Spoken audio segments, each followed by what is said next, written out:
جربت قبل كده تتبادل رسايل مع شخص من الماضي؟ يا ترى هتكون تجربة حلوة ولا مخيفة؟ أنا يا جمال وده بارت 12 في سلسلة نشوف إيه في أفلام التلاعب بالزمن. دكتورة بتكون حاسة بالوحدة وبتأجر بيت على بحيرة وبتعيش فيه لوحدها، بس بتلاقي نفسها بتتبادل رسايل مع الشخص اللي كان ساكن قبلها في البيت ده.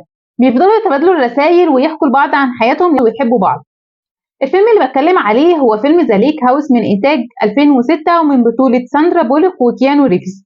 حقيقي من أحلى الأفلام الرومانسية اللي بحب أتفرج عليها. علاقة حب بتنشأ بين شخصين في زمانين مختلفين، يعني مش لونج ديستانس في المكان، لا في الزمن. فيا ترى ايه اللي هيحصل وهل في طريقة فعلا يجتمعوا بيها؟ فلو انت محب للنوعية دي الأفلام هتحب قوي الفيلم ده.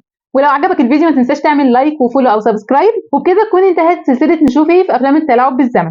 تابعوني وهعمل لكم سلاسل اكتر بكتير، ولو عندكم اي طلبات قولوا لي واقول لكم دايما نشوف ايه. باي باي.